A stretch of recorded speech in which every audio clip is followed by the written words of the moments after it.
So it did pick up some more power there, not surprising. 620 torque and 670 horse, it's not bad. Let's take a look at what our math is showing us now. So here we're flowing now 67 pound per minute. If we multiply by a factor of 10, now we're seeing we're right about what we're making in horsepower on the dyno here. So it's pretty close.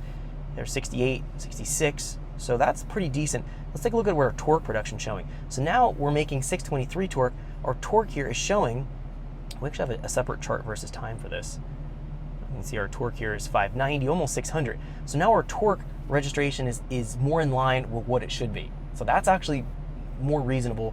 I'm going to be fine with that. I'm going to probably stop there. I'm not going to go tweak any more data. But notice that I did go, and all I did was go into my injector flow rate. I bumped that up 10%, and then I bumped my mass airflow curve up 10%, because I was saying the injectors flowed essentially 10% more flow.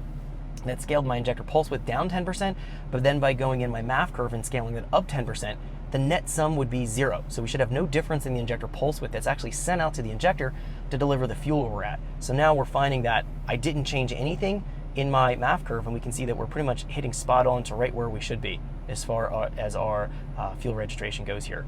And I think if we checked our closed loop here, it would also be pretty much in line. So if we take a look, everything looks pretty good here. Very small amount of knock retard here, 1.3 degrees knock retard, not a big deal. That looks good. Torque looks good again, so our torque registration is good. We're almost about what we're seeing in torque, so we could use this for torque modeling. It's close enough. And then the pound per minute registration, again, is almost spot on to what we're seeing here. So I'm going to do two more things. We added our spark timing in here. We can see that's around 20.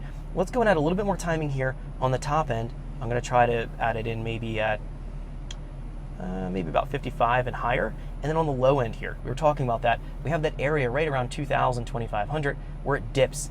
We can see where we pick that. We can try to pick that up. Let's go into our spark retard table. We can actually see our position of where we're at here. So when we start our run, we're about 0.76 to 0.88. This is where our spark timing is being calculated from. If we actually kind of backtrack here, we can see right where we're at. We can see our spark timing here is roughly 16 degrees. Let's go into our spark timing table. Let's add our timing in right there. We can see if we can pick that up. So we are right in this range here, right about here. So what I'm going to do is go into the table, and I'm going to go and add, let's add 4 degrees. Let's see if that offsets that and picks that up a bit. And let's just do some blending here. Now I'm not going to touch anything because we did get a little knock retard right here, right around 4,600. We're getting about 1 degree of knock retard.